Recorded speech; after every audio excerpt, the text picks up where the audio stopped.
So let's a little bit practice for the like a those ABG yesterday that we talk until the others join.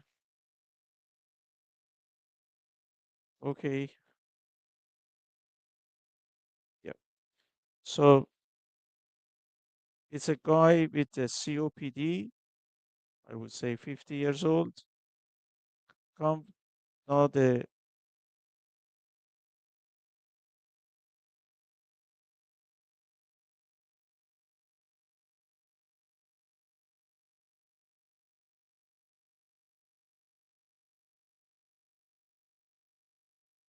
so has this type of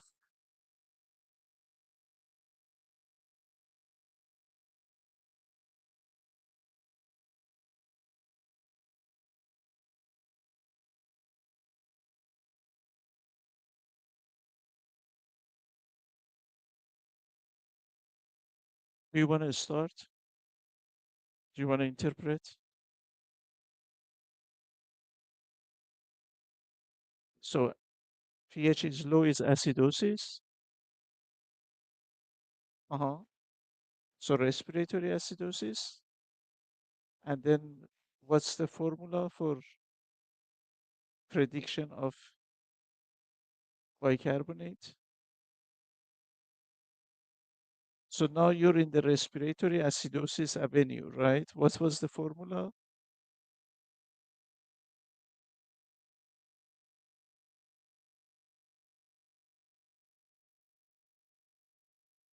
Uh-huh. So this one is 50, so increase by 10. So in a chronic setting, you expect it to increase by 3.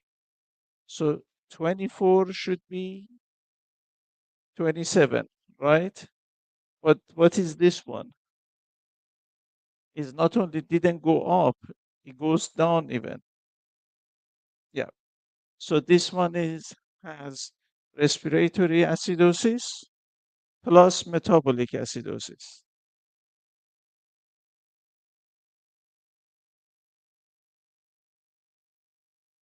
Okay. So now,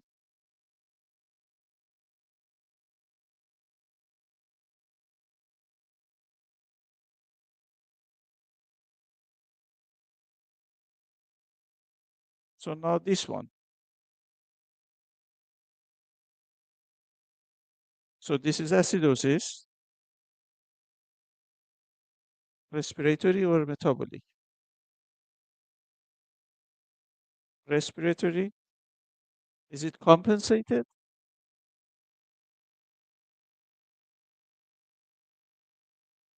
So for each 10, your bicarbonate should be increased by 3, right? So it's going to be 27, right? What is the number here? So it's compensated, right? Okay, so that next one,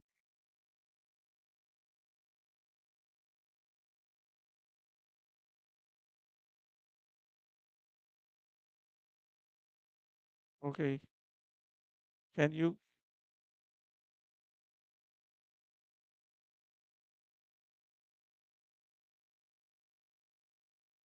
so he's saying is acidosis because the pH is below 744 and said respiratory because PCO2 was above 40, right?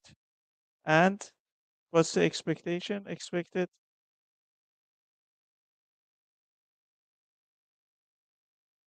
huh?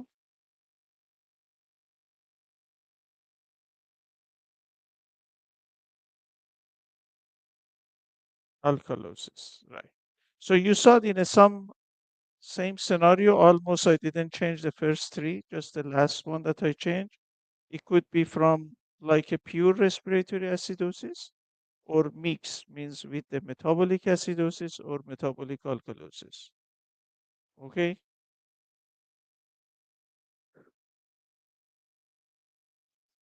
let's do one more since people are still are coming. We start 8:15. So this one, I make it younger like 20 years old, and this is the one I'm saying it's like it means it's not a chronic patient. It's like acute. So like somebody took some medication or some issue. So this one came with the breathing problem.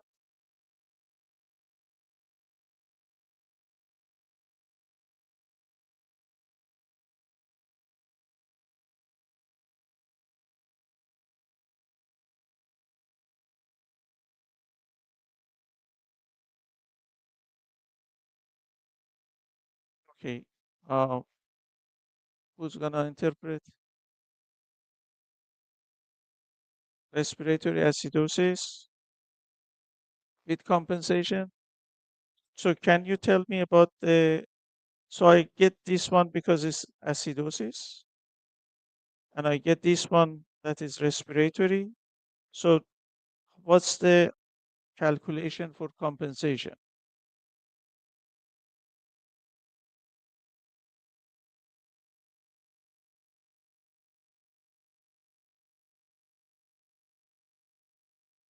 Yeah. So if it was pure compensated, it should be 26, but this one is, so it means plus metabolic alkalosis. So it's like a somebody that took some tranquilizer and is like a coma, caused metabolic respiratory acidosis, and didn't eat or drink for a long time, so has metabolic alkalosis too. Okay, so the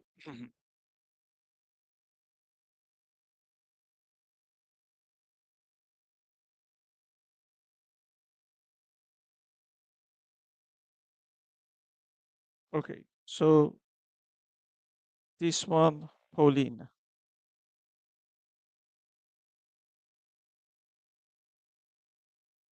So first, alkalosis or acidosis? So acidosis, and why you said metabolic? Okay, yep, because this is low. So metabolic acidosis, is this compensated? What formula you use? You're in the different avenue. They call, let me, winter formula, right? So tell me what's the PCO2 expected? 12 times 1.5 is 6, is 18, plus 8, 26, plus minus 2, 24 to 28, right? So this is compensated metabolic acidosis, right? So then I ask you one more things that you should check delta delta whenever you read that avenue. You remember? Okay. So like for this one, if like Dr. Amadi come here and teach you guys, he use like a delta anion gap minus delta bicarbonate. When I do this, I would say delta anion gap divided to delta bicarbonate. So the concept is the same. It means for any changes in ion gap, you need to see exactly same changes in bicarbonate. So the ratio should be 1 to be pure, pure. If it's not 1, means something else is going on. So in this case, an ion gap, imagine is 32. Um, yeah, so let's check this one. Delta anion gap means like 32 minus 12 is going to be 20, right? Normal anion gap 12. So delta anion gap is 20. Delta bicarbonate is like 24 minus 12 is 12. So it's little bit more than 1. So that's the one. Each one of those that I told you guys, like if it's a more than 2, it means has another metabolic alkalosis. If it's 1.6, has another meaning. But just I want to tell you guys that when you're in that avenue, use this formula, don't mix them up. For this one, delta, delta. And I think we yesterday, we talked that apparently yesterday I said delta bicarbonate over delta anion gap. What is delta? Delta means delta anion gap to delta bicarbonate. Okay, so if we have time, we can back again to this practice again.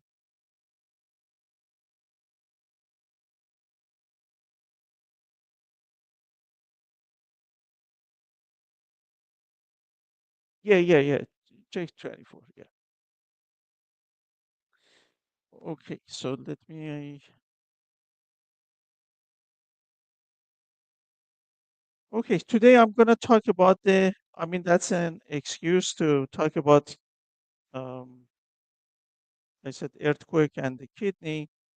Um, the earthquake is very common things in the earth. So as I use this analogy, as long as we are alive, we always have something in our body moving, like my hands move, my chest wall, when you breathe, you're moving. So the earthquake is a sign of imagine that's the sign that the earth is alive. So um, overall, when you look at this is the one that I took last week, um, was the number of the earthquake that recorded in the world. Um, and then um, this is the area that I check for today. I mean, for here again, this is the last week. The number of the earthquake that mostly when you see is in the Puerto Rico area, and this area seemed was Barbados or something, was there was no earthquake last week. So I don't. So I'm gonna tell you guys a couple of a story that um, in June 21, 1919, um, an earthquake. It was a big one, caused a strong shaking in large part of Iran. At that time, I was interned. Um, so the part that was center of epicenter of the earthquake was in the south of the Caspian Sea, and it was very very strong earthquake. And this is the area that was happened before the earthquake. Very green area, and after that earthquake is changed everything to really completely um, brown. And when I was talking to the group of the local, um, I don't know, is anybody of you guys been in the area with the earthquake post or see uh, that disaster? Is a huge, I mean, it's a just some unreal. Um, the amount of the energy that release in the mother nature is like an entire, like this mountain that you have. When I was there, they said there was a big mountain here and not anymore, is not exist. So basically, in a matter of 2 minutes, imagine how much energy is removed this like an entire mountain to somber or completely make it flat. Um, so that's the huge is a disaster. And then the time that in that earthquake, like fate, fatality was around 50,000 people. But the good things at that time was there was coincide by World Cup, and it was I remember was Brazil against another team, and everybody was up, although it was 1 a.m. local time, and people were basically up watching TV, and while this shaking happened. So at the time that this happened, so people had a chance to get out of the house, come to the street, and reduce the amount of the fatality. Otherwise, it could be a couple of 100,000 people. So after that, there was another earthquake in the area. At this time, south east of Iran.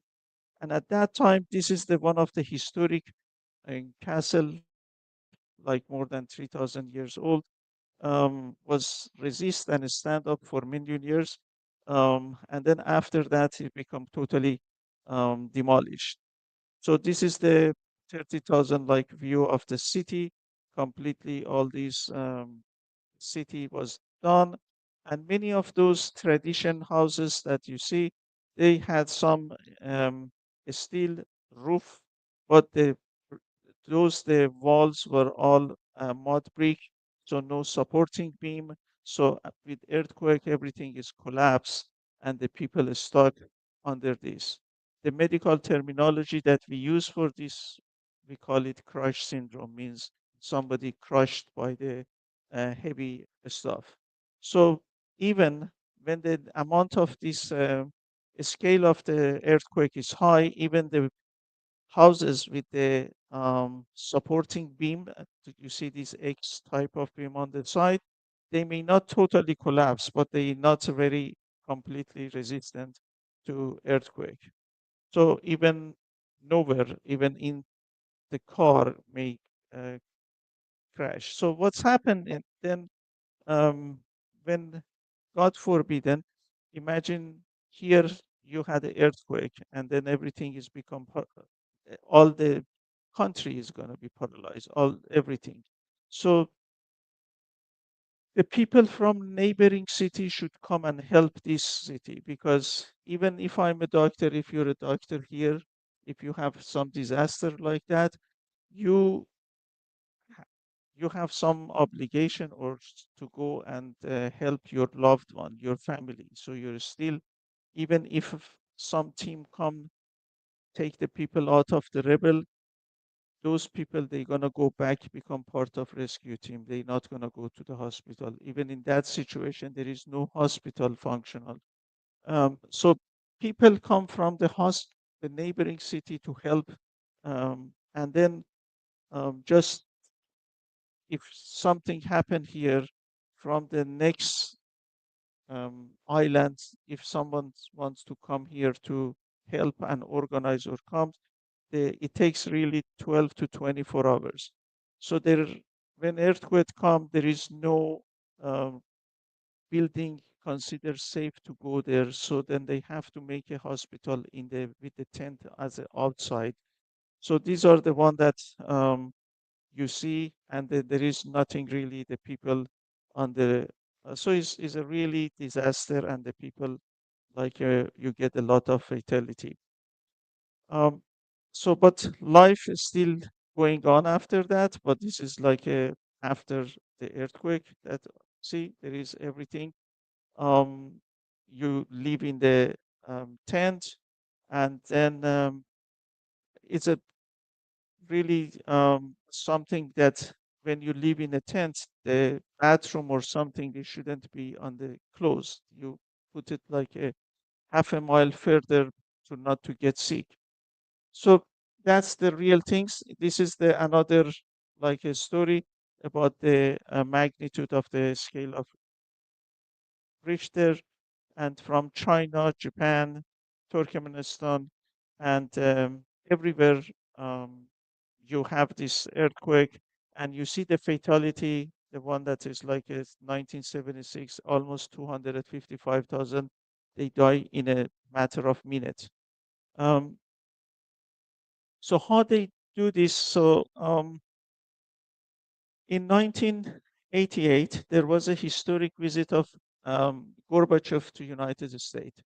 So in that time, it's happened after many years Cold War, and it was one of the most important meeting in the history of mankind that these two leaders they want to just talk. So during this visit, what's happened is there was a one earthquake happened in Armenia in December 7, 1988, and just 25,000 people died. So in that time, Gorbachev had to leave the meeting and go back to be in the field. So when he back to Russia, I mean Soviet Union at that time, all the media follow him to back to cover the that earthquake. So in that time was the time that I would say they call seismonephrology, um, basically born. So in fact, the many people after the um, this earthquake, um, when they go and some the people they remove them from under the rebel, when they come out, they look good. They, I mean, you were under the rebel, so we remove it. You come out and you set up good. So you go back to this, but the problem is the kidney shutdown will happen in like a day 6, and the many people die because of the kidney shutdown a couple of days later that we're gonna discuss about today. Um, so based on that media and this story that happened, um, at that time, official of the Soviet Union requested assistance for this amount of the problem that they had. And at that time, American Society of Nephrology, in annual meeting, started to make effort for the dialysis and make a task force they call renal disaster relief task force. Um, so they had several section, and then so still many this is the part of even came to the New England Journal of Medicine about this issue. um, and you guys heard about the Haiti that 222,000 people died. And then so the reason of this one is, as I show you guys, if you're under the in the house and just the ceiling collapse and you're stuck under this, so the pressure of those material on the muscle is cause muscle damage, and you some of the muscle release, I mean whatever inside the muscle, and cause injury. So I'm gonna just review those mechanism of this one, and with that one probably we um, review entire physiology of the kidney with the just one disease. So this crush syndrome that I was saying is because of the crush. It's um, caused mainly by rhabdomyolysis. You have rhabdomyolysis in a different setting, like some of the people that they use drug, like IV drug abuse, they may get this one. Some people that they go in like in the humid environment, do exertional, very heavy exercise, they may end up with the rhabdomyolysis. Some people that they go for like even neurosurgery um, operation and stay in some position for maybe 10 hours, they may get, uh, even when we sleep, if you, for a long time, all the time we turn left, right, so we prevent that rhabdomyolysis. But some of the people that they are using drug and became unconscious, they may get rhabdomyolysis. So that's the common denominator of the crush syndrome, IV, exercise, everything is become for the crush syndrome, rhabdomyolysis. So how they found the people, one of the first sign that they may see is their urine is become like a Coca-Cola. So the cola color urine is one of the sign of the rhabdomyolysis. So, and then how we find out in the what's the lab marker or biomarker to diagnose is you're checking the CPK, creatine phosphokinase, or CK. It should be more than like a classic one, more than 20, 30,000, but it could be more than 1,000, 100,000. So anytime that your intramuscular mechanical force above diastolic blood pressure, you may have this muscle injury. So these are the six main mechanism of the problem. So one is a hypovolemic shock. So how did it happen? When you're under um, rebel or rhabdo, something happened. The muscle has some cell membrane, and that cell membrane, as we discussed, has like a lot of pumps, sodium, potassium, ATPase, to maintain this integrity of the muscle. When that damage, then the fluid or some stuff is not going to function the same as before. So many of those maybe started bleeding, just release, you get hypovolemic.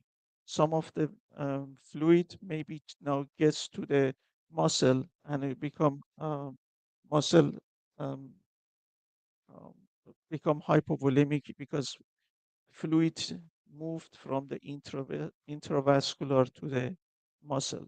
When you have a tissue damage and the cell necrosis, when cell completely open up, and as you guys know, the potassium is the main um, intracellular ion. So those potassium come to the circulation and you may get hypercalcemia. So hyperkalemia.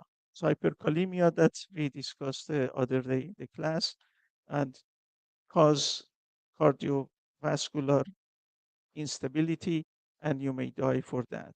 So when the muscle release some of those fatty acid, release and absorb calcium, and you get hypocalcemia, and they may get seized.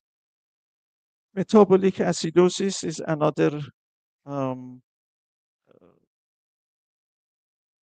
issue that they may get, and is because many reasons that I'm going to tell you guys in a minute. And renal failure and compartment syndrome that I'm going to briefly go through this one. So this is the I mentioned about the hypervolemic shock. It's because of the swelling of myocyte. I mentioned about the hyperkalemia because potassium release you have in a large amount. And one of the things that yesterday, I think yesterday or 2 days ago, we talked about the if you guys have hyperkalemia, how you treat. You remember? You give the first calcium, right? I think you why we gave calcium for the cardiac instability. And then what else was treatment for hyperkalemia? Talk about this. Insulin, glucose. You remember? Yeah. So what was the insulin and glucose do? Yeah. Shift the potassium from outside into the cell.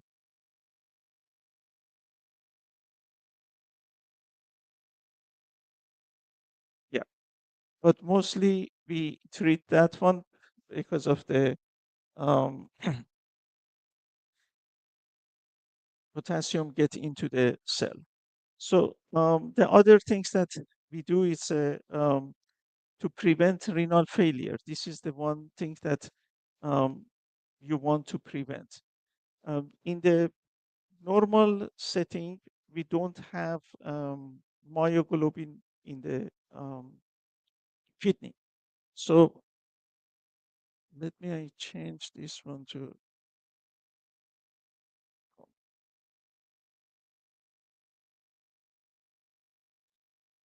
in a normal. If this is that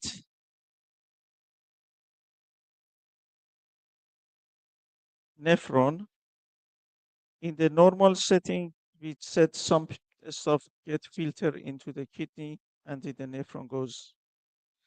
Sometimes the some when you have a rhabdomyolysis, those myoglobin that is came out of the muscle release, and per se, this myoglobin is nephrotoxic. So it's caused damage to this epithelial cell and cause this nephron completely out of the system. The one of the things that I imagine, this is the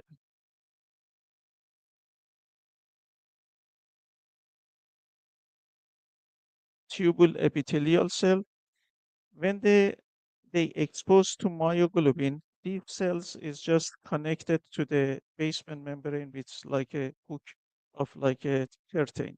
So when they stuff to the exposed to the myoglobin, they become loose and those fall into the lumen. And then when you have a lot of those together, is become clogged and block the this lumen, and the lumen is not going to be functional. So the things that you want to prevent to tubular damage, and because of the myoglobin or uric acid, to prevent this obstruction of the kidney. So the other things that um, we call it reperfusion syndrome or compartment. Um, this is another complication of the this disease. Um, every um, muscle that we have a fascia around the muscle is completely covered. If it's something happen in the muscle and you have bleed or something, this fascia completely cover it, doesn't let come out. So one of the things that in the rhabdomyolysis patient is a necessary, is a must and recommended, is just touch and examine the patient after that one. Means you, especially is a big muscle like a quadriceps or something, touch it, or the calf. If they said, is it painful? It means there is something going on over there. What's recommended, um, because it's one of the complication of the rhabdo or crush syndrome, that they may get compartment syndrome, not happen to everybody, but usually we put some like a um, instrument and they measure the pressure. If the pressure is high, you said, okay, this is the compartment syndrome. And then if it's an acute phase and you catch it right away, you ask the surgeon and they go the fasciotomy, they open that one and the pressure release. Otherwise, if you keep it, those high pressure cause muscle necrosis and then they die, those muscle die. So the point is in the every day you have to examine and you catch it very fast and do the ask for the intervention for the surgical intervention. So when you find the patient diagnosed with this, you have to start treatment with the really, really one of the highest amount of the fluid in the medicine that you give is in the setting of rhabdomyolysis. Means if somebody had, I don't know, like a diarrhea. So when you treat it, you said, re- usually if you see in the hospital 100 cc per hour, it still is considered is a good number. But in the setting of the rhabdomyolysis, you may go up to 500 cc per hour, like 5 times more than normal. Even sometimes, if I order 300, 500 per hour, it's something very unusual for the nurses. And then they come and said, how much you wrote? Is it 500? Is this 300? And some of them you have to tell, yes, give it. It's 300, is necessary. And you have to convince them. Sometimes the nurse said, I don't feel comfortable. They said, feel comfortable. This one, you have to go with the high amount. The whole idea is just to make the people have diuresis to prevent those um, clog formation that I mentioned in the tubule, to not have time because they have good flow of the urine, that those myoglobin or something, those um, tubal cell, when they shed into the tubule, don't get clogged, and just you have a good flow. So the this is very important. Just rhabdomyolysis needs high amount of fluid. There was a one study that they done in Israel in the same thing in the bombardment or something. Then when the people is stuck under this, they call three limbs study. They noticed that even if three limbs is under the um, rebel and one arm is out, they said start IV fluid from this, and then they try to remove them. The outcome is better when they have you started treatment sooner. Um, so, so the treatment, as I said, the main treatment is early treatment for the IV therapy. So some of the, despite of whatever you do, sometimes the kidney goes toward the kidney shutdown and then not working and needs to do for dialysis. And then many of those, they may die even. So um, usually in the earthquake, in those type of disasters, many people die on the first day. So that's what. Some of the people that they survive and just come out, they think is okay, but it takes time. Those myoglobin completely damage kidney and kidney shutdown happen, and your creatinine goes up. So usually day 6, that's the time that they become symptom. They become nauseous, no energy, no appetite. When they come, you realize that they have kidney failure and they may need dialysis. And then some subset of this group, they get muscle pain and they go for the compartment syndrome. And then you have to ask them, for the surgery to do fasciotomy. This fasciotomy, just remember, it should be immediate in the acute phase. If you find it now, right away. If it takes like 3 days, 4 days, and then you find out and you said, oh, this is 4 days pain, this, at that time, if you do fasciotomy, the mortality is higher and morbidity is higher. But many of those study, um, despite of the many data that is outside, but still they do fasciotomy, and then they have this data from the like Turkey, from the Iran, from Japan, from China, all showed that fasciotomy in a chronic phase has higher morbidity, including bleeding and sepsis. But still, the surgeon does when they see um, compartment syndrome, they do fasciotomy.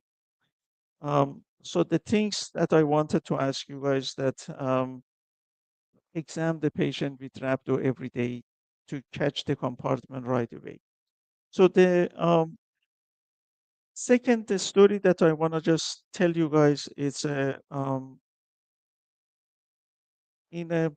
um, India there was a cholera epidemic, and then the people would die with diarrhea because of cholera. So some group they decided to say, okay, how we can manage or reduce mortality. They said if we could find a way um, from the imagine someone get diarrhea in the village to reach to the um, tertiary center or some center to medical center to get the IV.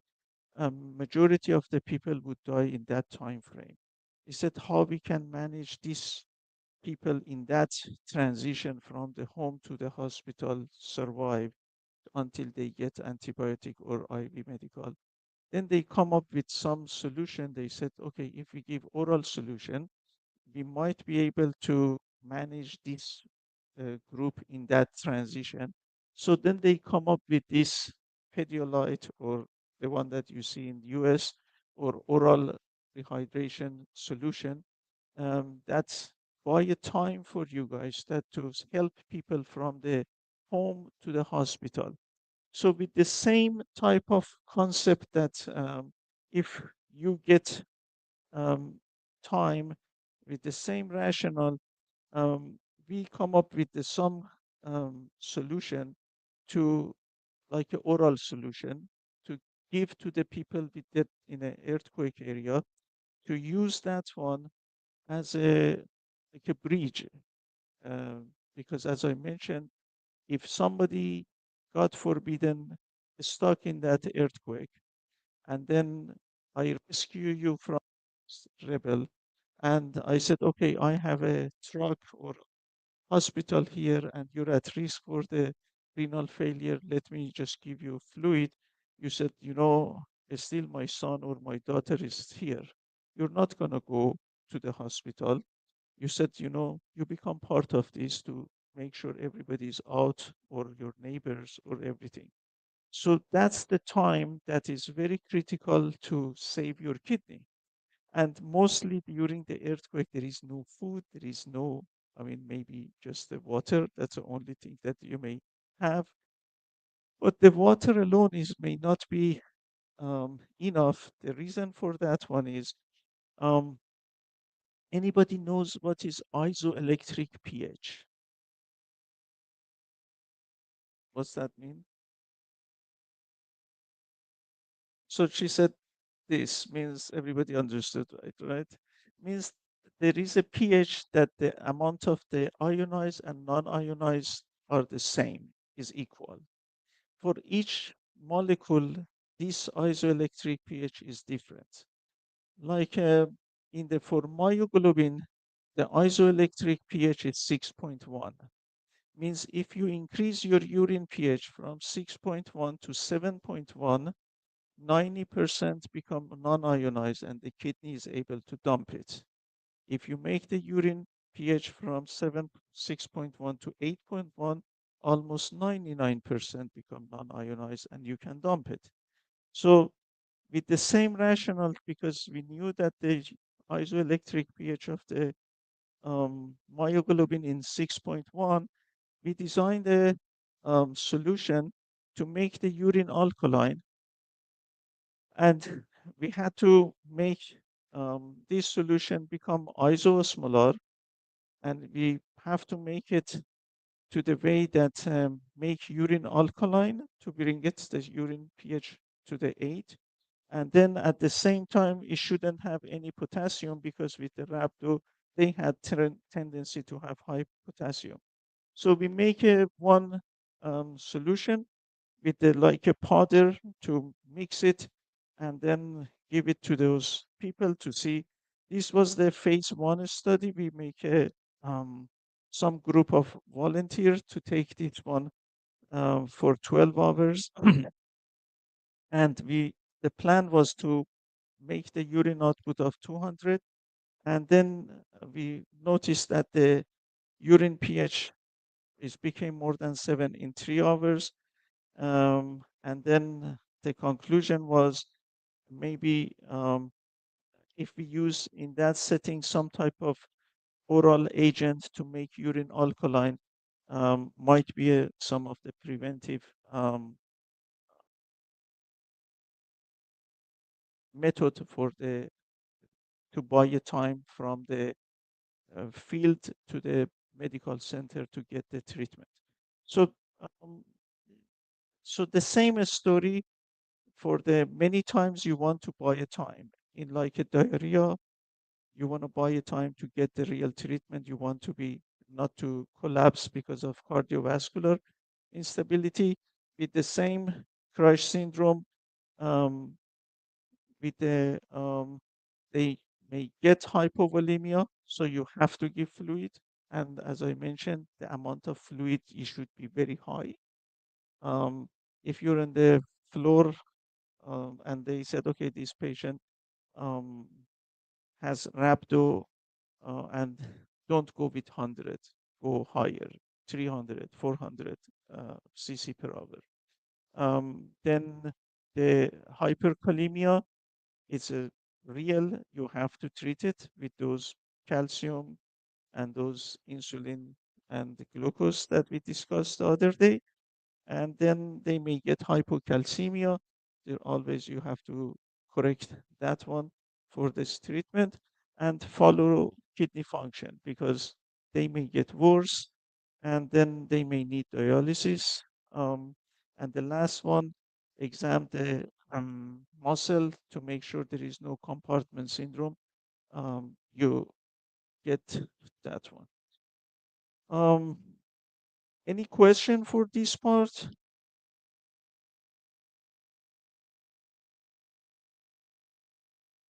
Okay, so we have 5 minutes. Today is the last day of first week of renal. So I'm gonna just go a little bit more practice for the um, acid-base one to make sure that at least you guys memorize this couple of formula that I mentioned. Um, so let's do 60-year-olds male um, in ICU and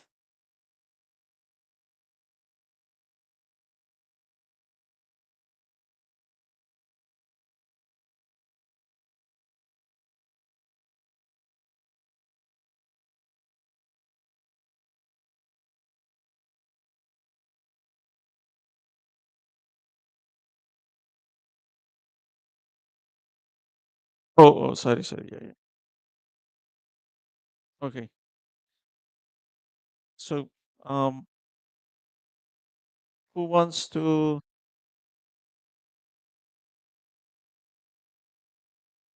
Okay, so this is metabolic acidosis because of the acidosis, and this is metabolic, right? Because of this state. So is it compensated?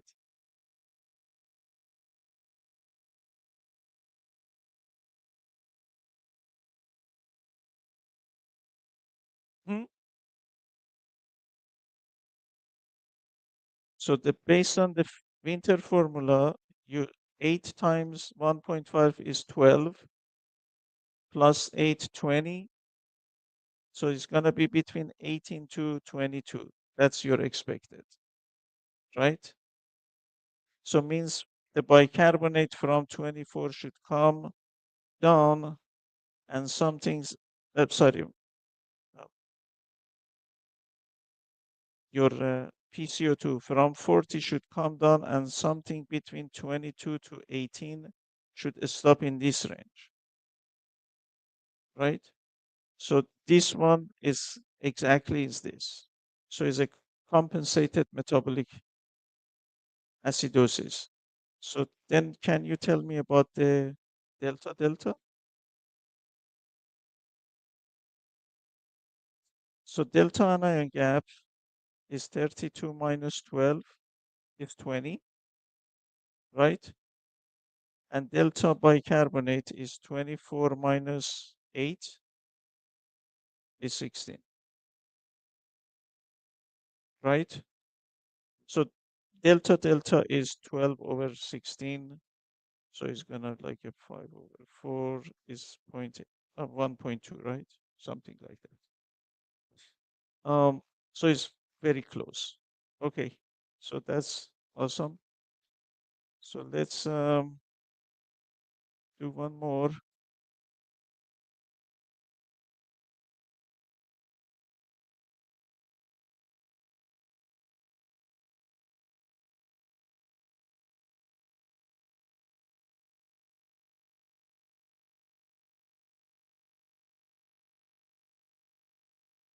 Okay, and an ion gap, I make it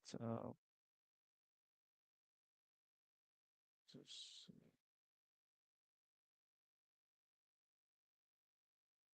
okay. So someone from, do you want, do you want to do that? So she doesn't want. Do you want to go? What? Okay, so this is acidosis, and this is metabolic acidosis. So is it compensated or no? Okay, so is it 10 times 1.5 is 15 plus 8, 23 plus minus 2 is going to be 21 to 25, right?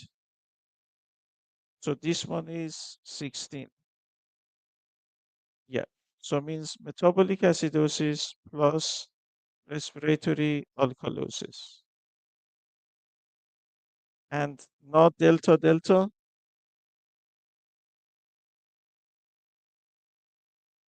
uh-huh, is going to be 28.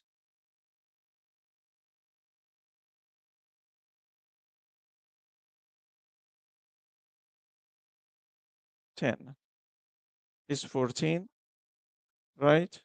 So delta delta is 28 divided to 14 is 2. And I said if any number above 2 has metabolic alkalosis too. So this one plus metabolic alkalosis. So it has a 3. So this is the, I mean, it's very toughest one that you guys did. And it's so impressive. You guys are still first year and you're able to do this one. Um, okay, so I think we are exactly on time.